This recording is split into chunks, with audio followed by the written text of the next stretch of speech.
தம்பி ஆட்டோடுங்க போனு எங்க போகணும்? முத போகும்போது எங்க போறேன்னு கேக்குறேன். என்ன வண்டிய சொல்றேன். ரொம்ப பயங்கரமான ஆளா இருப்பாரு.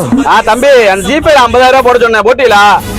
போட்டீங்களா? சரி சரி சரி தம்பி, அந்த 1 லட்சம் ரூபாய் என்னாச்சு? அக்கௌண்ட்ல போறியா? நம்ம அக்கௌண்ட்ல போட்டாதீங்க, அந்த பினாமி அக்கௌண்ட் அதுல போட்டுங்க. ஆளு வசதியான ஆளா இருப்பார் போல. நீங்க வெயிட்டா பாட்டிக்கிச்சு. தம்பி நல்ல காபி சாப்பா பார்த்து நிப்பாட்டுங்க. தம்பி வேணாம் டைம் ஆச்சு, ஏமா கிளம்புங்க. ஏன் இப்படி பதறாரு? ஏதாச்சும் முக்கியமான வேலையா போல. நமக்கு என்ன? நீங்க குறுக்க வந்துட்டு என்ன போய் பேசிக்கிறீங்க? வண்டியில எதுக்கு ஆர்வம் வச்சிருக்க? அடிக்கலாம்ல. இந்த இடத்துல சுழாத்தான் வரணும். உழந்து பாத்துக்க.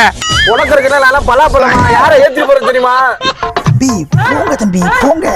இப்படி யார வண்டியில ஏத்திட்டு வந்திருக்க நீ?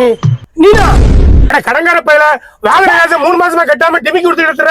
எல்லாம் வண்டியை விட்டு. ஆளு வசதியான ஆளா இருப்பாரு. தம்பி ரொம்ப நன்றி தம்பி. 3 மாசமா வாங்கின காசை கட்டாம ஏமாத்திட்டே இருந்தான். நல்ல வேலை தம்பி, உங்க புண்ணியத்துல ஆளை புடிச்சு கொண்டு வந்து கொடுத்துட்டீங்க. லட்சக்கணக்கில் பேசினாலே பிக்காளி பையன். அப்ப என் வாடகை